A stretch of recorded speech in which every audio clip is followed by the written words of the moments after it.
time once again to slip into your camo, grab your bow, and join us out in the field for another episode of the Up North Journal, presented by PSE Archery. The Up North Journal crew is knocked and ready to rock for another exciting adventure, so let's step outside and hit the trail. This episode is brought to you by PSE Archery, Black Eagle Arrows, Cabela's, Antler Action, Spot Shooter Archery, Tom's Custom Turkey Calls, Family Traditions Tree Stands, Badass Slingshots, and Mossy Oak. Hey, back again, another week, Up North Journal podcast. What's going on, Dan? I think we've made it to June. You think so? Kind of appears that way, doesn't it? A little thunderstorm action today. Mm-hmm. And yesterday. Mm-hmm. But I was off the water by then, so I was kind of happy about that. Yeah, you look a little lobsterized. Well, kind of half lobster, huh? You look like your name, Red. Well, yeah, but I kind of proved the point of spraying the sun protection in the wind. Doesn't work? Well, I kind of missed half my leg. Yeah? Yeah. Well, what'd you do that for? Well, I thought I was with the wind, but I guess I just didn't get it totally on my leg. Half my leg, I guess. Gee, little peas. But yeah, we got the kayaks out yesterday. Yeah, second week in a row, right? Yep, got the fishing poles this time. Went out and did a little fishing. Oh, you didn't have them last time? No, last time it was just a voyage on them to get used to them. I got you. This time, I'm bringing the poles. Okay. So the missus likes the kayaks. Oh, yeah. Yeah. We got our fishing poles, and we got in the water, and it was a little windy, though. So Yeah, it was. interesting. Uh-huh. I'm learning as we go here. Remember we talked to Adam Marsh back at Cabela's? Right. So I've been kind of, The kayak fisherman. the kayak fisherman. Right. So I was thinking about that, and so as I was, because this is all new to me, so it's like, okay. So I'm trying to, what do I take? What don't I take? Blah, blah, blah. The one thing he said you'd need is something to anchor up with. And you know what I don't have? An anchor. An anchor. Go figure. So I will work on that next. Okay. But yeah, I can definitely see where that is a necessity. Would come in a little handy, huh? Yeah.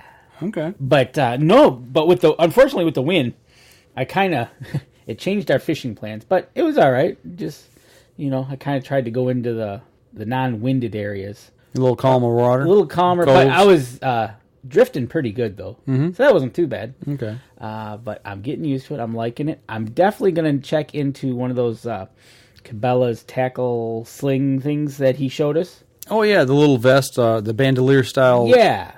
Vest style tackle box. Right. Yeah. Definitely. I'm going to look into that, and I'm going to look into a weight. We both were having that same issue, kind of. Okay. And then just getting used to being, there's nowhere to kind of walk. Right. Nowhere to move, kind of. So you're just kind of doing everything as you're sitting and learning. As you're floating. As you're floating. Okay. But, dude, this is exciting. Did you catch anything? I caught one. So I won the day. Deb let you catch one? Yep. She let you beat her? Yep, exactly. Wow. I caught one. Okay. And I was able to release it, so I was happy. That's good.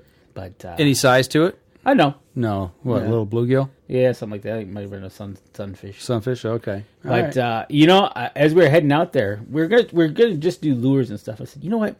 What better place to get some bait on a Saturday morning than our very own BB's Bait down at Spot Shooters? Right. And so I was looking for something in my tackle box where I have no idea. You know how you remember you had it there and you look and Something's not there. yeah. Yeah, I have that happen quite often. And I'm like, where'd they go? Because I wanted some weights, and I'm like, okay, I don't have any weights, and I know I got a whole thing of them. Yeah. And I'm like, all right, so let's go down to BB's. While we're there, we'll get some night crawlers, and stopped in, talked to her for a few minutes, and then we headed towards the lake. And like I said, it was a bit windy. We got out there. Definitely the wind blowing situation when you're trying to fiddle with your tackle and you look up and you're heading towards shore. It's like, all right, now I know what he means by yes, you need an anchor. You need an anchor, yeah. Yes. So I don't know what kind of anchor I'll get or what there is actually. I just might another listener of ours. I want to say Jim Matthews. I believe you're right. Let me hear. He uses... call this up here. Yeah, go to our Facebook page and look on our messages. And I think he uses a dumbbell. Yeah, I was reading that this week. You guys were talking back. Yeah, we were going back and forth. So that's kind of... all right, I think I'll get a couple dumbbells. I'll have to go see what kind of weight there is to them. And just to kind of steady yourself and slow you down would probably be best. So I'll definitely get 2 of those. And yeah, it was fun. Just getting out there and it being quiet. It wasn't, windy quiet, I guess, if you want to call it. There wasn't too many people on the water at that time. It was in the morning. Mm-hmm. But I know when we were leaving, there was a parade of people coming in. Yeah. You and I actually talked about that because I got over there a little while later, and we'll talk about why I was over there here later in the show. But yeah, Jim Matthews, that's exactly what it says, is he uses an old barbell weight. Okay, so probably a 3-pounder or 5-pounder. 3 or 5, I think. Yeah. Right? That sounds about good. Yeah. So I'm going to have to get one of those. I don't know, with you, maybe 10. What are you saying? I'm surprised that Deb didn't tie a string around your leg and throw you in and use you for the boat anchor for her kayak. I have my Cabela's life vest on, so she won't be able to. Well, maybe you could have swam and pulled her around or something. I don't know. Because you got to wear your life vest. Well, what'd she think about it? She loves it. Yeah? She disappeared on me. She went with the wind, went around the bend, and she was off on her own, just fishing away and casting. And she thinks she saw an eagle on the water going at just above water height. So, but the geese have their little ones. Yeah. They're out and about. Yeah, I seen them. I seen 3 different clutches of them things running around. And they're hissing at me. It was pretty fun. But it's just amazing, the quietness and what you can see and being that low in the water. Yeah, when you get out there. Yeah. Animals kind of tend to overlook you a little bit. I kind of drifted by a sandhill crane. Mm-hmm. He was just, he was looking for dinner probably, but I just kind of drifted by him and I looked at him. He looked at me and he's like, "Hey, what's up?" Yeah, kind of. It was like, "Hey, dude." So, but saw a bow fisherman out there. Mm-hmm. He was kind of cruising around the edge of the lake. He was up on the bow and she was driving the boat a little bit. And I didn't see him shoot, so I don't know if he was able to shoot at anything or not. Mm-hmm. I've never seen any rough fish out there in that lake. Only place that I have is, as you're coming around to get to the boat launch, that spillway? Yeah. Okay, I've seen carp in there, rolling right by the shore. Okay. That would be the only place. Actually, you could probably walk the shore if you could see them. Okay. But that's the only place that I've actually seen them. All right. So, but there must be some kind of decent fish in there, or at least they were trying. Right, yeah. But, no, it was a good day out on the water, and I got off the water, and last evening it decided to rain, so I was glad I didn't go out in the evening fishing. Yeah, it poured last night, man. Didn't it? Yeah, I was down at Cabela's, and actually I got something down there we can talk about a little bit later, too. It poured, man. We haven't had rain here in 2 or 3 weeks. My lawn was looking at it. I was looking at it going, man, I could get some tumbleweeds off this thing. Yeah, and it probably grew 6 inches last night after the rain we got. Well, then we got some of the today. Yeah. And but no, it was good to get out. Like I said, it's very peaceful. Mm-hmm. You're by yourself basically, so it's peaceful.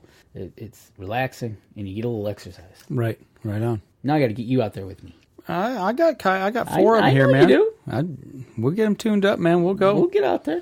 I'll go to war with you out there, man. Yeah, we'll go to war. But yeah, so that was my second time kayaking this week. I was out Monday in the inaugural. Oh, for the holiday. For the holiday. That's why we didn't talk about it last week, because it was the holiday. Right. That's right. Memorial Day was this last weekend, wasn't it? Right, yeah. Exactly. We just took them out to get them wet, give them their second inaugural. Have you ever been in a kayak before, up until this time? No. Okay. Did you flip? No. Did you have trouble getting in or getting out? Okay, so I got a friend at work. Mm-hmm. I call him the kayak guru. He made his own kayak. Yeah, that's a guru. Yeah, and he made it out of wood, and he told me the whole story, showed me pictures. Might be cool. Somebody we might need to talk to on the show one day. It would be interesting to have him on. But no, I didn't. So I was kind of like, all right, so how do we get into this thing? Mm-hmm. And, we kind of did it. And the first time we got in, got our feet wet. And didn't flip. Nobody flipped, so that was all good. We paddled around the whole entire lake. That was good. So this time, I wanted to get in, but I didn't want to get wet. Mm-hmm. So how am I going to do that? Mm-hmm. So I asked my buddy at work, Steve. I said, okay, so what's the proper ins and outs of a kayak?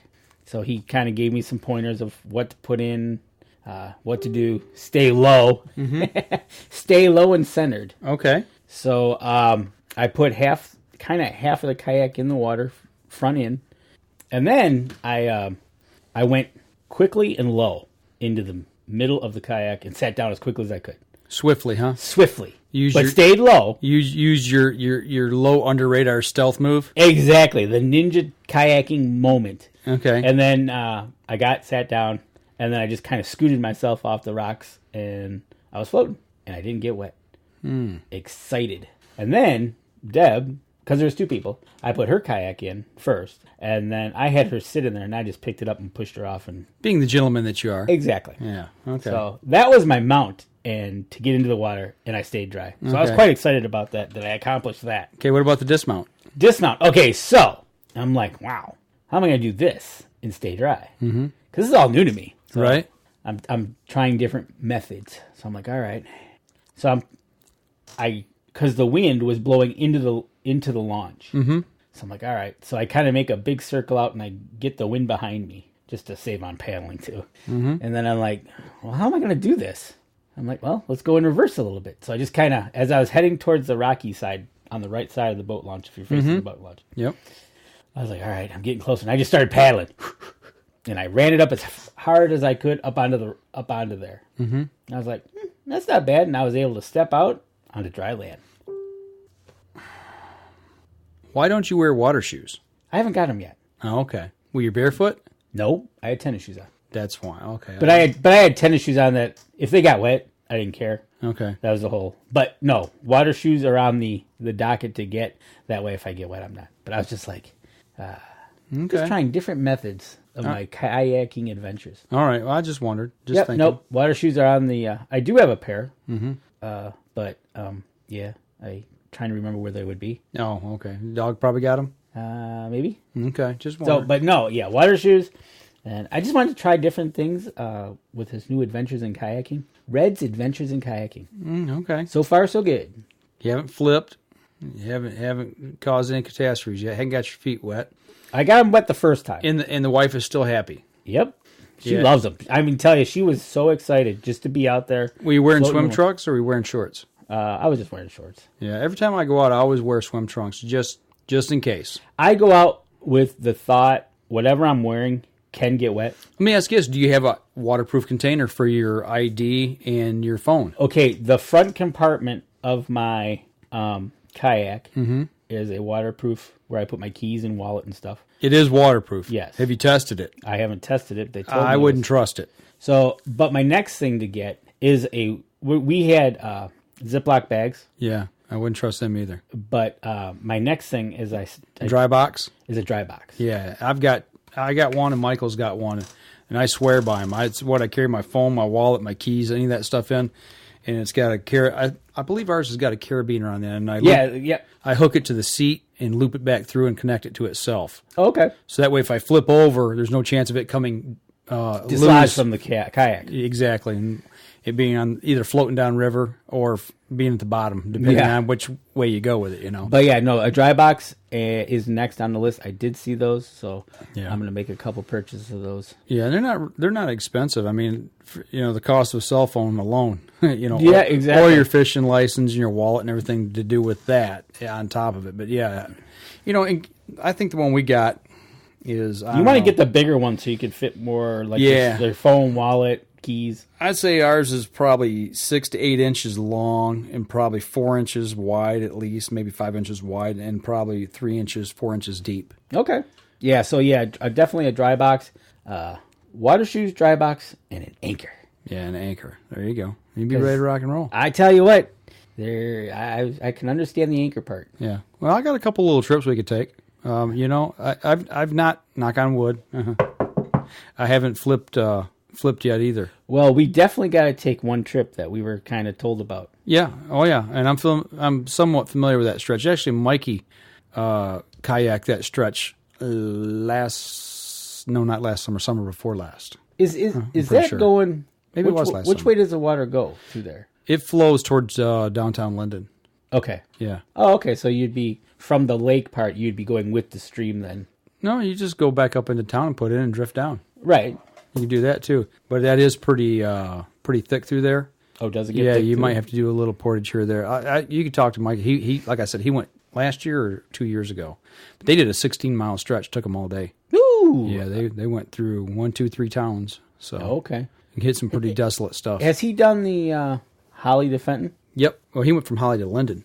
Right. Yeah. That whole stretch. He did that whole. That was the whole day thing. Yeah. Oh. Yep. Yeah, we got a little worried about him there, almost to dark, and we went looking for him and found him. they were coming in, so. Oh, that's good. But no, the adventures continue. The kayaks are doing good. Okay. Well, I'll tell you what. Why don't we step outside, take our first break, come back, and we'll talk a little more fishing and water sports, seeing as how that's where we started the show. Absolutely. All right, we'll be right back after this. I shoot PSE because I like one pin to 40 yards.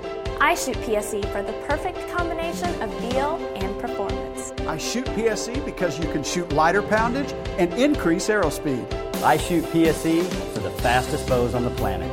I shoot PSE because my livelihood depends on my bow.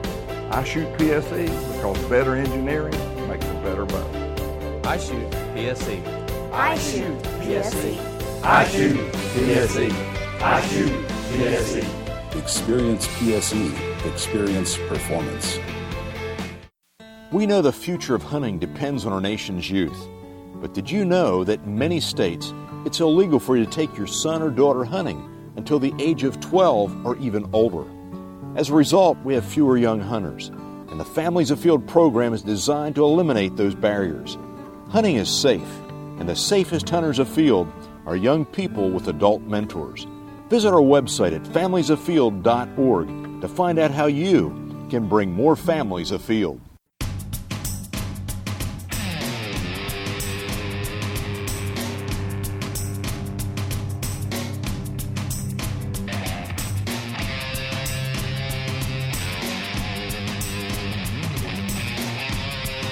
Hey, back for second segment of the show.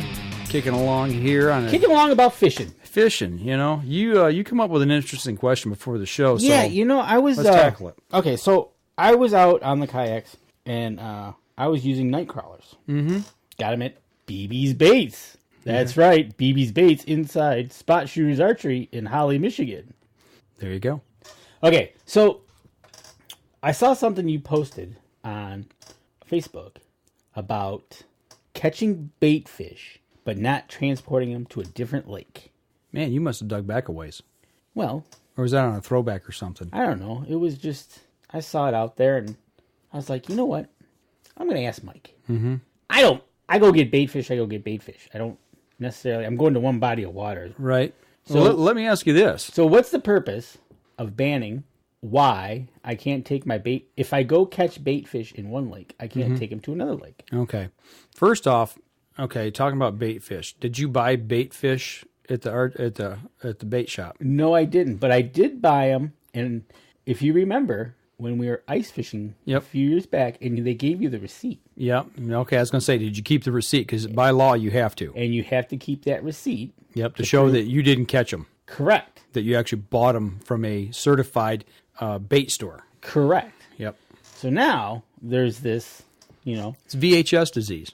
Oh, I got a VHS. Yeah. Well, in the basement. Yeah, that's out of date. You're no kidding there. You need DVD or Blu-ray, or you just need to go online and start streaming stuff, actually. Absolutely. You know what? Matter of fact, speaking of that, we can talk about that in a... I already know where you're going with that because I already looked at it. Yeah. But I think Randy sent us the info. I almost signed up last night for it. Did you? Almost, but I didn't pull the trigger. Greg Miller, I think, is on there as well. Is he? Okay. Yeah, he posted something too about that. Oh, that's right. Yeah, I think I did see that. I was like, wow. But anyways, go back to this VHS. Yeah, VHS disease. It is viral hemorrhagic septicemia. I don't know if I'm pronouncing that right. You fishermen can send all your emails to Dan Defoe at upnorthjournal.com and complain about my pronunciation of it. There you go. But no. So it's abbreviated VHS for that disease. So why don't I want to do that?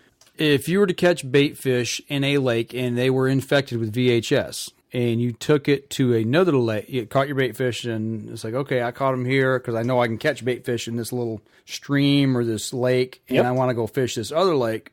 and it's not been infected with VHS, and you get done fishing, and you dump your bait, your live bait, or even you're using your bait in the process, you can spread that disease to the water. Is it a fast affecting disease? Do you know? I don't know. I pulled up the DNR's website here just to talk about it a little bit. Yeah, exactly. I kind of just wanted to. I know it's like a bleeding out type thing is what it does for them. I mean, it's hemorrhagic. I mean, we've seen some of this stuff with like blue tongue with deer. Yeah, exactly. So they got it in fish.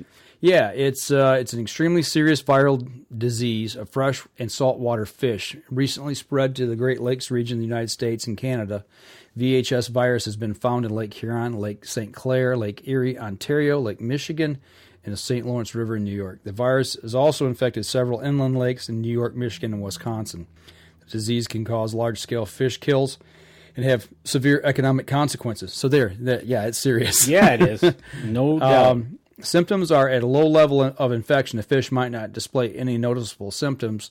As the infection intensifies, the fish will display widespread hemorrhagic bleeding throughout the body surface, eyes, skin, and fins, and with internal organs, swim bladder, intestine, and kidneys, etc. Because of the bleeding, gills and liver might appear pale. Sick fish often will be listless and swim in circles, and frequently are observed at the surface of the water.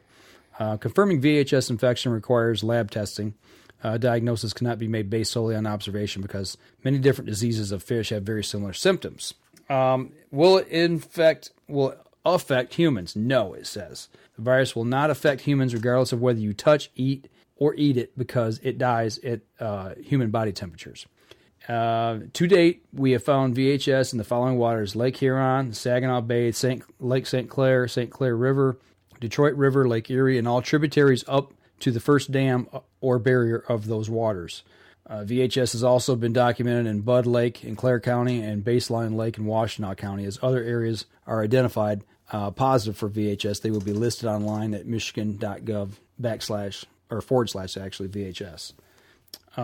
So that's really the reason for it. Man, it sounds like pretty nasty. Right here, you ask about how does it get into the water spread. Moving VHS infected fish from one body of water to another is one way. This includes live game fish caught in an infected body of water and released in another water, or live bait fish caught or used in an infected body of water and transported and used and released into another body of water. Moving infected water from one body of water and discharging it into another. So like your bilge pumps or live well. Yeah, your live well. Same type deal. So I did not know. I didn't know it could just live right within the water. It lives in the water but it itself. makes sense. It does make sense now. You think about it. Examples would be to discharge an infected water and fish from ships, like the ballast, which we see in the shipping channels. Kind of how we ended up with sea lampreys, and alewife. And the mussel, round goby, and zebra mussel. I think those are all done that way. But anyway, that goes on to talk about how that all happens. Stocking and releasing VHS infected fish from waters or water from infected fish hatcheries. Natural movement of infected fish from one body of water to the other. So that's the reason why we do that. So it's good to know. Yeah. I just wanted to bring that up and kind of make a reminder to everybody out there as to what's going on. It's a serious deal. It is serious. It doesn't get talked about enough, I don't think. Well, I think it doesn't get talked about enough in getting the word out there. Kind of help that issue. Yeah. Because you go. A lot of people go to Lake St. Clair, then they say, "Oh, it's just I'm going to go over to this lake," and like you said, the live well thing. Right. You didn't know that, and I definitely didn't know that. Yeah, but it makes sense now that we kind of talk about it because that's it's the same thing as the fish. It's in the water, so it all makes sense. But have you ever seen a sea lamprey in real life? I mean, had to deal with one? I don't think so. No. Have you? Yes, it was absolutely insane. I think I got pictures of it from, I want to say 2008, 2009, 2010, somewhere in there. We were up in Mackinac, and me and the kids were fishing. And we were, I believe it's the Black River coming through Sheboygan into Lake Huron. Okay. We're fishing there on the shore, right in downtown Sheboygan, and all of a sudden we see a seagull swoop down in the grass and pick something up like a snake, and then it dropped it. And I'm like, wow, I'm like, that's kind of weird. And it was fairly close. We ran over and looked at it, and I was like, that ain't no snake. That's a sea lamprey. Picked it up. And actually, it was pretty strong. And if I had not picked it up near the head end of it, the thing would have turned around and bit me. and it latched onto me. And man, the pictures you see of the teeth and the opening, that mouth and the teeth. Yeah, it's like I'm glad that I got it up close to the end of the head because, like I said, it tried to turn and twist and get a hold of me. Wow. Yeah, and it was nasty. So why do you think it was on land? I think a bird got a hold of it.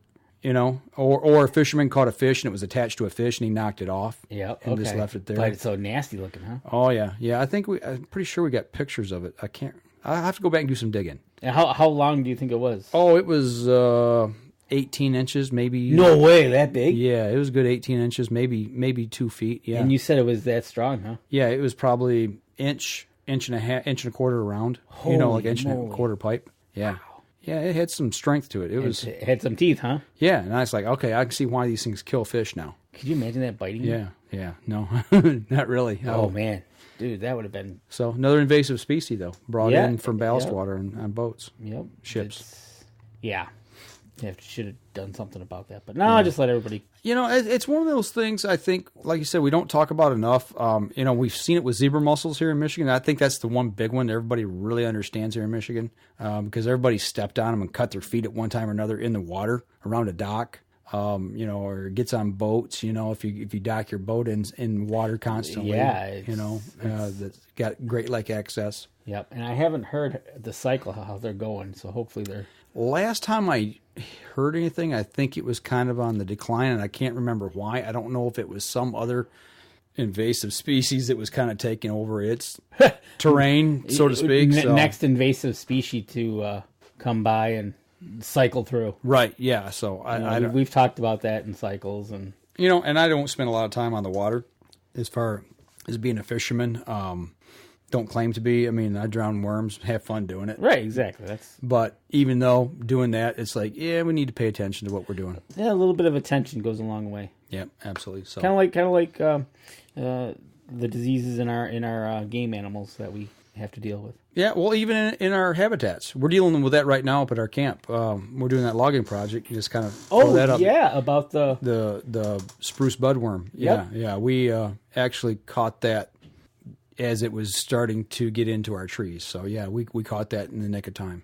So just something you got to be aware about. Yeah, so a bug can come through, or like oak wilt. That can come in and wipe out some of your terrain, and it's just some things that you really kind of need to be aware of. Even if you're not a deer hunter, just talking about habitat and taking care of your land and resource. They don't want you transporting firewood. Yeah.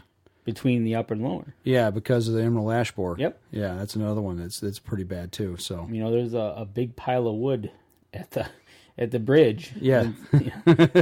Caught a few people bringing wood across. Yeah, a lot of people don't even think about it. You don't think. You twice know what? About they it. don't even think twice about it. Yeah. And all of a sudden, next thing you know, they're dumping all their wood. Yep.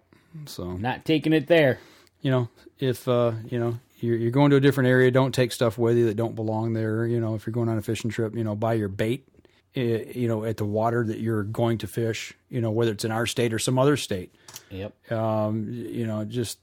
Just think about those kind of things. It's like, what am I bringing from my area, to the area I'm going to, or if I go fishing, what am I going to bring home to my home area? Yep, exactly. So, that's the whole being aware. Yeah, exactly. Of your surroundings, not just hunting, but fishing. Yeah, you bring something home. I mean, you bring fruit back from down south. You can want it with a brown recluse. Yep. We've seen that shipped up here to Michigan, and people getting bit by them. Exactly. From the grocery store, like grapes and things like that. And you know what? And that even goes when my parents had a flower shop. Oh yeah. We from all over the world. Usually, it seemed we'd get it in our boxes around Christmas time of holly. Okay. They're coming out of Washington State. I want to say chameleons, lizards types. Yeah. Yeah, they'd show up. Okay. Yeah. Whoa, hey. And they're cold, so they're moving really slow. Right. So we'd try to warm them up. It was kind of cool. Okay. But, all right. Oh yeah. Definitely when you're transporting stuff like that. Interesting things. Yeah. I've been more keenly aware of diseases and pests and invasive species here in the last 3 or 4 months than I ever have before, and it's kind of weird. But I've been thinking about it a lot. Well, it's kind of that part of it's tick season too. On top of that, we got and the diseases come along. Matter of fact, I got a contact. We need to get on the show, and we'll talk tick one day with an entomologist from the Michigan State University. Definitely got to get her on the show. Her on the show, and talk ticks, because those are the greatest bugs in the world. Yeah, so useless little. Some good stuff out there to think about. Absolutely, just be. I guess bottom line, be thoughtful, be thinking, be aware. All right. Well, we're going to step outside, take our next break, and we'll be back with another third segment of the show here right after this. So what do you do when you've completely redefined the way bows are engineered? When you've reached the pinnacle and the band starts playing your victory song, you start a revolution out of thin air. Introducing the all-new PSE Carbon Air, engineered with true carbon technology to be the lightest high-performance bow in the world. Experience PSE. Experience performance. We know the future of hunting depends on our nation's youth. But did you know that in many states, it's illegal for you to take your son or daughter hunting until the age of 12 or even older? As a result, we have fewer young hunters. And the Families Afield program is designed to eliminate those barriers. Hunting is safe, and the safest hunters afield are young people with adult mentors. Visit our website at familiesafield.org to find out how you can bring more families afield.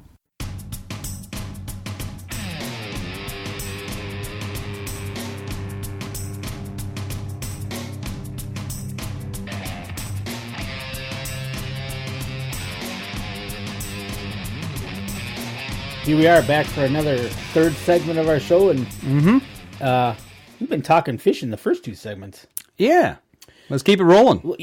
Let's keep it rolling. Let's keep it on the water. Well, I was out on the water. Yeah. I saw somebody bow fishing. Mm-hmm. And then lo and behold, you call me and say, hey, guess what? I'm coming back from the lake. Well, actually, pull it back about 4 or 5 days. I actually said, hey, Friday night, let's go bow fishing when I get out of work. That was a good idea. So I started working on the boat. But it wasn't going to be ready. If I'd have taken care of it properly, it would have been ready. Okay, so here's a little lesson about taking care of your equipment over the seasons. There you go. What to do, what not to do. Right. Did you winterize the motor? No. That wasn't exactly probably the biggest problem. I don't think. I mean, yeah, it's not a good thing to do to let it set like that. But how about sediment and crud in the and the gas tank and everything else. Yeah, that's kind of where it was. Let's step back.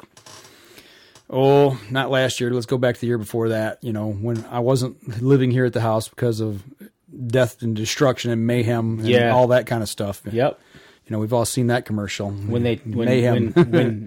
God decided to throw your boat in the field. Yeah, actually, I found a remnant of that this week. No Strangely way. enough, it's a scar left on the boat from that. I'll talk about that in just a minute, but anyway, we didn't use the boat a lot that year, but I did take and finally move when we left this house and we were staying in the rental house. Yeah, we went over that summer. We did use it one time, but then I went over and we stayed at the rental house. And I garaged it for that winter, and then that summer, which would have been 2014, put it on the river there. And we used it a little bit, not a lot, but we got it out and, rode around in it and did a little bit of this and a little bit of that with it, and kept it running. Well, and then it was time to move home, and we just packed everything up, moved back. And last year, 2015, summer of 15, we didn't get out at all. Had ambitions too, but there was so much going on here with my daughter's graduation, getting the house ready for the open house and moving back in, getting settled, yada, yada, yada. Long story short, didn't do any trapping, so the boat didn't get used all summer or fall. And it sat there. So this year it's like, hey, Dan, Friday night, let's go bow fishing. Okay, well, I'll get the boat ready. Hey, Mike, let's go. Yeah, so, I got the boat pulled up here to the front of the house, and it's like, okay, this is going to be a little bit of a chore, but, picked up the gas cans. Like, okay, yeah, we got fuel in here. And I was like, man, this is probably a little sloppy, but, let me just see if I can get the boat to even think about cranking. Pump the bulb up to see if it was the bulb and the hoses and everything was still good. And they were. And I couldn't get to hit a lick. And I'm like, well, let me check and see what's down in the tank. And I opened up the cap, and, it all rusted inside. It was gunky. Yeah, it was rust, So I'm like, well, I just pumped all that right into the filter and the carburetor and the whole 9 yards, unless the filter was doing its job. And long story short, that day, I found I had a spare tank in the garage, opened it up, made sure it was clean as a pin. It was nice and shiny inside. And okay, let's go get some fuel. So I got some fuel and got some oil, did the mix, pumped it all up, tried to get it to hit a little bit, and it didn't do much. And I was like, well, it's hard to start with any consistency. You don't have water, it's not going to cool the motor. Right, exactly. And I was afraid of burning it up. Yeah, you don't want to do that. So I got a little bit of starting fluid, took it over to the lake. It was during the middle of the week in the morning, nobody there, spent a little time, and I could get it to fire and hit, but it would not stay running. Just couldn't. It would spit and sputter. Yeah, it would spit and sputter and then die. Well, packed it up, brought it back home. I'm thinking, okay, probably the fuel filter. So that's what I tackled Saturday. And opened that sucker up, and lo and behold, yeah. The stuff that was down in that gas tank from the first batch was inside the filter had actually caught it. It was doing its job. Yeah, it was doing its job, but man, it was nasty. So I got some fresh gas, cleaned it up real good. I'm like hoping and praying that it didn't get through that filter into the carburetor and mess up the float and all that kind of stuff. And put it all back together. And it was hitting and trying to run. And I'm like, okay, let's go back to the lake. And went over to where you were at. And you talk about busy. Yeah, you left and everybody showed up. I tell you what, when I was leaving at noon, there was a line of traffic coming in. So yeah, well, I was in that parade. Yeah, you were over there a few hours later. And, I thought, well, I'm going to go to the little dinky lake first because nobody ever fishes that lake. And it's a slow no wake, the whole lake. So I like people don't put boats with motors in there, so I can probably slip in. You can slip in kayaks. Yeah, and I thought I'd slip the boat in, and try to get it running and get it fired up. Get over there. Yeah, there was some kayaks. People like you and Deb over there, some newbies. And actually, from the sounds of it, you guys have got it mastered compared to these guys because they couldn't get out of their own way. And I'm like, you know what? Forget this. I'm going to the big lake. And I took off and went down to the big lake. And like I said, the place was packed. And I'm like, man, this ain't going to work. Saw your friends the geese on the way through. Had to stop for them and a turtle or two along the way, and got down to the boat launch. Place was packed, but nobody was at the boat launch. And I'm like, oh, giggity. Backed in real quick, and I thought, okay, I'm going to try to fire it up, but I'm not going to use. I don't like using starting fluid because it's too strong, and you can do a lot of damage to a motor if you use too much. Right, if you overdo it, especially a 2-stroke. So. Choked the motor, pumped the bulb up, opened the vent and everything. I had the engine compartment cover off just in case I had to do something. 2 pulls, and brrr, fires up. And I'm like, ooh. And I keep playing with the choke, and I'm like, okay, it sounds like it's going to stay running. And then I'm on the trailer. Yep, okay, and I still got tied to the trailer. Well, yeah, all you're doing is looking for the water. I'm looking for the water to cycle through it. So I put it in gear and give it some throttle, and tried not to power wash the boat launch because, that's a no-no. So just enough to get it running, and I'm like, okay, this sounds good, and it's humming along pretty good, and it's just doing its thing. And after, I took it out of gear and got the choke down on it and let it idle, and it sat there and purred just as pretty as you please. I gotta love it. So I let it sit there and run for a couple minutes, and then just shut it off, and that's when I got a hold of you. It's amazing. It's amazing what you can do with motors. Yeah, and what they go through, and they still just after sitting for two years, basically 2 years, you sat there. Yeah, And now, so let me ask you this: don't ever do that to your motor, man. Yeah, don't ever do that to your motor. That was oversight on my part. I always bring that motor inside and put it in the basement in the winter. Exactly, just bring it in and fog it. That's the first time I've done that. You've been so busy and.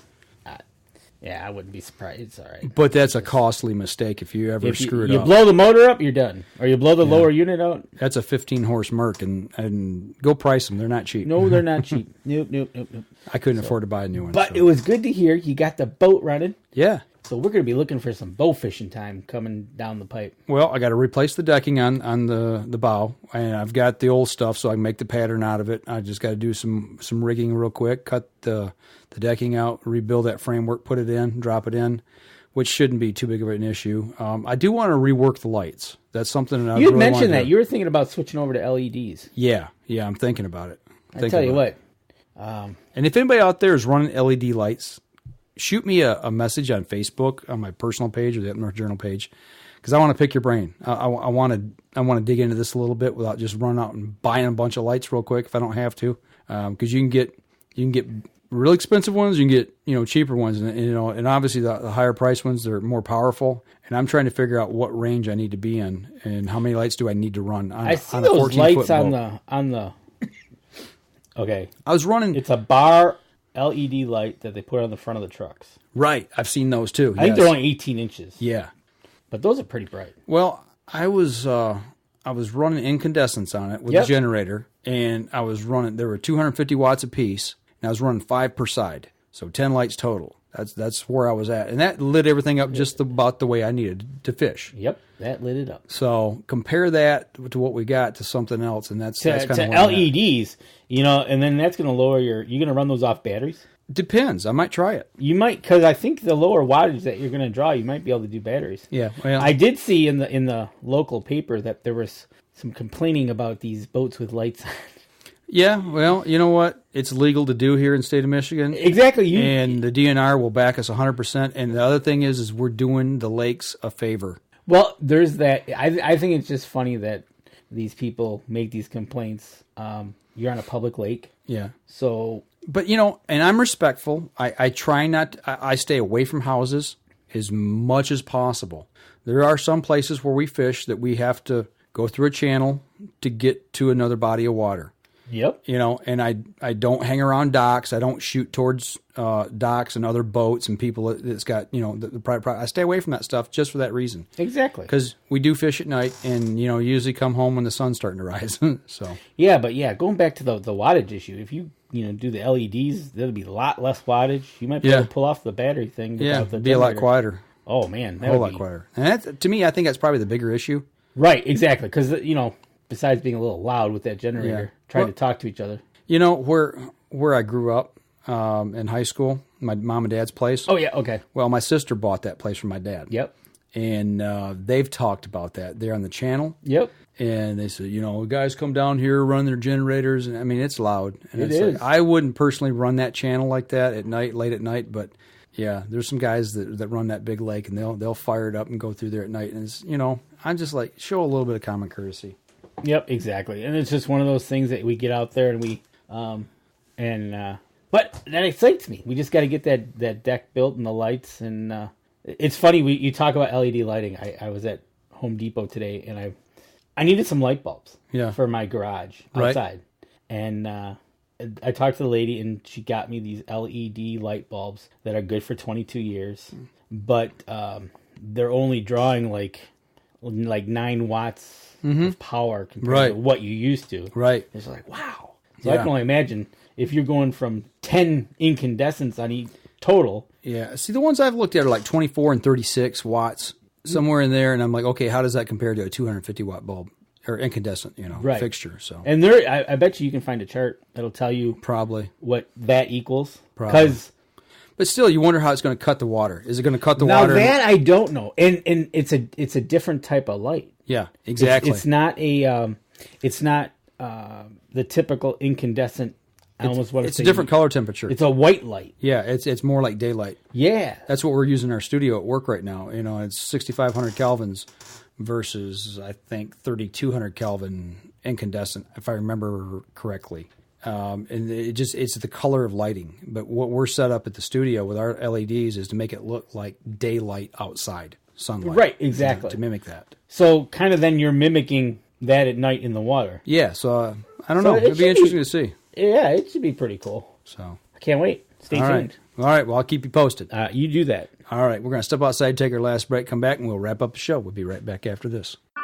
The 2015 Dream Season Decree is a deadly combination of speed and precision. It's built for the moments when time stands still. When the only thing that will break the silence is an arrow slicing a clean path to the kill zone. The bow of your dreams is a nightmare for big game. This is PSE's Decree. Experience PSE. Experience performance. We know the future of hunting depends on our nation's youth. But did you know that in many states, it's illegal for you to take your son or daughter hunting until the age of 12 or even older. As a result, we have fewer young hunters, and the Families Afield program is designed to eliminate those barriers. Hunting is safe, and the safest hunters afield are young people with adult mentors. Visit our website at familiesafield.org to find out how you can bring more families afield.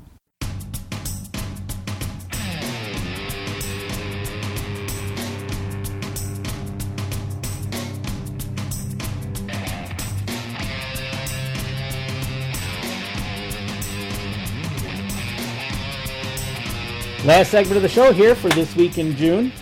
It is. Man, we've been talking fishing. But you've actually done something to take us back in time. Back us to last fall. You know what? I thought about this today. Deer season. Mike had a thought. Yeah, I did. My brain went into overload.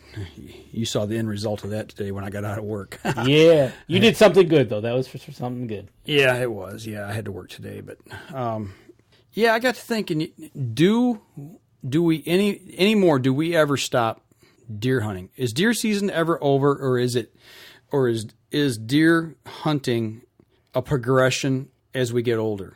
Okay, so deep thoughts. Deep thought. All right.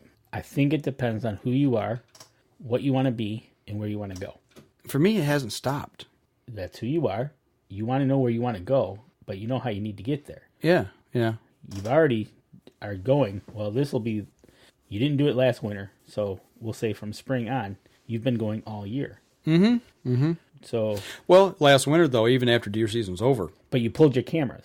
Yeah, but even with that, though, I was still thinking. Right, because we went to the QDM banquet. That was 2 years ago, actually. Not this last one. Yeah, it wasn't last winter. Yeah. So anyways, for us, it's always somewhere on our mind. Yeah. Like, we're talking fishing. We talk fishing 3 segments of the show. Right. But I've been actively working on stuff. You've got a couple back burner things that are going that takes us right back to hunting. Yeah, actually, it's not even. I wouldn't even say it's back burner. Well, it's in the forefront right now for me. It came to the forefront for you. Yeah. But doing the deer lab thing, the trail cams, putting trail cams back out, and getting that going. And that's all your process. We're gonna make that all year now. Going to do a trail cam study this year. Also, looking at, we just started a logging project this week, and that's a whole nother thing. And there's so much involved with that I'm learning. It's incredible. And habitat management. It's just, I've been doing a lot of reading, a lot of studying and things. And even my deer season last year, when it ended, I took a doe, a nice mature doe. My daughter took that younger doe. Yep. And yeah, we process the meat and we get to enjoy all that and eat that throughout the year. But I'm still working on something from last season. Those 2 items were fruits of your labor. Yes. So now you're doing the labor part. Yeah, I'm back to working on something else. Yeah, exactly. You're actually working on goals for this coming season. Well, actually, I started working on something else this week. Actually, putting something else together, working on deer hides. So you're finishing up last year's fruits of your labors. Exactly. Yeah, like I said, it never ends. You called me and said, hey, I pulled some hides out. Well, I got to thinking, it's like, it's been right around that 6-month mark. And they say 6 months is on your limits of hide. Well, I started reading the whole process of what I have to do to tan the hides because I got all the stuff to do it. And I'm like, okay, I've already got them dried and they're tacked out. What do I need to do? And I'm like, ooh, okay. It says, once salted, don't let it go much past 6 months. I'm like, start doing the thinking in my head. I'm like, well, we're at that mark. So I started doing the tanning process. You got back on it this week. Yeah. And what have you done up to today so far? Up to today, everything. I'm in the tanning process. Oh, you're in the tanning process. Yeah, okay. It's the tan actually, as of this time right now, as we're recording the show, is done for all intents and purposes. What I have to do now is scrape the paste, tanning paste off. Okay. Clean it off, and then oil them. And then once you oil, it's called staking. It's an old Native American process called staking. And what they used to do is take a stake and drive it in the ground, and they would take their finished hide, tanned hide, and they would pull the this is to break it down, to break the fibers down in the skin. This makes it soft leather. Yeah, where now you use sandpaper and you use this other little tool that's got some teeth in it. And I think Mara left them rigid. Stiff, yeah. Yeah, so she could put it up on her wall, I think. Yeah. But are you going to stake them? Are you going to work I don't them? know yet. See, Okay. Where I'm at right now, I got it. Here's the thing. When you start something like this, make doggone sure you got enough time to finish it, because once you start the process, you can't stop the process, because there's step-by-step things you must do next. As soon as you're done with one, you do the next one. Okay. And that's where I'm at, and I'm up against the wall right now of getting these done by actually tomorrow afternoon before I go to work. Okay. So due to other projects I got going. You're down to the finishing stages. Yes. And needing to get it done. Yeah, which it's going to take me a while tonight, but I should be able to do that. Cool. Get the oil on it, get the first coat of oil on it. You did post some pictures on Facebook of you sitting in the garage. Yeah. Nice sunny day. Mm-hmm. Doing the hides. Yeah, mixing the chemicals or the tanning salts together, and along with some flour and water, and taking all that solution and spreading it over top of the hides. I had to actually, after getting the salt off the hides from the original drying process, I had to restake them down to the board again, and not really stretch. They're already stretched, but stake them down again to hold them and run this solution on them. Okay. So this paste, and then you cover it with a plastic sheet or a plastic film of some sort to hold the moisture in while it does its thing. And that's a 36 to 48 hour process. So let's say we did this all at one time. Mm-hmm. How long do you think it would take me from start to finish? Like from the point of skinning the deer? Yeah, you get it up, you skin the deer, and you said, "Hey, okay, I'm going to make this into a tanned hide." It took me about 4 hours to scrape the hide the way I did it, which was not the way it probably should be done. I was more meticulous with it, and I used a knife to really get down and meticulously scrape. Yeah, okay. There's other processes you can do it, make it a lot easier. It's just I was trying something. Right. Exactly. Well, it's your first time. Yeah. And I knew the other way of doing it. I mean, I've fleshed other hides out, but I had a particular knife that I wanted to use and see if I could actually take it from the field to salting it with one tool, and I did. And you did do it? Yeah. Okay. Yeah, and it turned out pretty good. So, that takes a better part of 4 hours, and then you got to tack it, and once you tack it out on a board and stretch it, you have to salt it, and then once you salt, that is usually a couple, 2 or 3, 4 days minimum. You can let it go as long as 6 months, which I did. And then once you do that, you clean it off, clean the salt off of it, get it, fairly clean. And then you tack it back out again on a board. Actually, no, I take that back. After you get the salt off, you have to rehydrate the hide, get it supple again. So so it's pliable, so it'll accept chemicals. Oh, this is the part you told me. This is the part. I've left this part out, and actually I forgot about it because I got my butt kicked almost by the wife. I almost got thrown out of the house. You brought the hides back in the house. Yeah, well, they were in the basement. Them in a bathroom. Yeah. I rehydrated them in a bathtub. That's not a good idea, especially if you're married and you want to stay married. Because they kind of had an odor. They had an aroma to them. Yes. Not bad. Now, was it because you waited 6 months, or was it just... That's just part of it. Just part of it. Yeah. They got, and it wasn't horrible. It smelled like skin. Yeah. Wet skin. If you can imagine what that smells like. Wet, dead skin. So, and that usually, they say let it set overnight. And I had part of it that actually floated. Here's the other thing: is once you do this, you have to put something on them to submerge them. If you remember, deer hides have hollow hair follicles. They float with all the air inside the hair follicles, so they float. So you had to put something on them. Well, I had one that kind of came up through the night and was dried back out, so I had to do it for a second night. Oh, okay. So 2 days of that. Normally it takes overnight. Okay. And then once you do that, you drain the water and whatever you're using. For me, it was the tub. And then you put them in another container and dunk and wash, like 10 to 15 times. You just kind of like taking clothes and rinsing soap. Wringing them out. Wringing them out. Okay. Kinda. Yeah, getting all the dirt and the blood, and if it's got ticks that are dead on it, obviously, and there was a few that came out, and whatever else is in there. And, you mean you actually killed ticks? Yes. Yeah. Well, they die when the deer dies because there's no more blood supply. But long story short, when you put them in that first original solution and soak them, rehydrate them, you put some I put Dawn dish soap in. Okay. You put about a cup of that in there, and that helps to clean it a little bit. Yep. And then you rinse them. That process I was just talking about. Then you hang them and let them drip dry outside, which I did. I took it outside. I'm still married. And while they were drip drying for about an hour, that's when I started mixing my paste and my salt or my solutions. Oh, okay. The final. Yeah. So final then type. I stretched after they drip dried. I stretched them and I put the paste on, put the plastic cover on. Once I did that, that was a whole probably 3-4 hour process of getting 2 of them done and ready to go. So yeah, So now you're in the home stretch. Yeah. Well, they had to sit for 2 days. Right. You did them Friday. Yeah. So today's the day. I got to scrape that stuff off, and it's going to be moist. Yep. Because I got them covered. So I got to get that stuff off. And then I got to warm the oil, the tanning oil. Okay. Or the oil, and oil the hides, the skin side. And then you're done. Yeah, twice. Got to do that twice. So you do it, let it dry, then do it again. Well, let it set overnight, come back, put another application on. And then, if you get any oil that rises out of it, then you wipe that down and you're done. Yeah. Okay. And then if you want to stake it, you stake it and you rough it up or leave them as is. Leave them as is. Stiff as a board. Right. Well, you know what? So we're going to see if this works. So far, I think it's working. Well, I think it is too because I know Mara did hers. You'll have yours done. So we'll have to see the pictures on Facebook when you're done. Yeah, definitely. I got pictures saved already for the process. Yep. No, I don't have one with my 2 black eyes where my wife punched me for stinking the bathroom. And I did clean the bathroom, ladies. Anybody listening? I did disinfect. And you know what? With Lysol, heavily. That almost knocked me out too. Yeah, don't stick your head in a tub of Lysol. Don't do that. Jeez.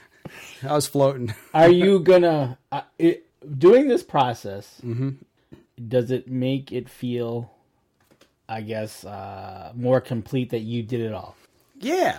I actually want to do a brain tan next. That's something else I'd like to try. But the reason I did this is Cabela's tanning kit. Yep. Self-tanning kit is what I'm using. And Mara told us about this. Yeah, and that's where I went, and I got 2 of them, so I'm doing 2 hides at the same time. That's making this process a little tougher as well.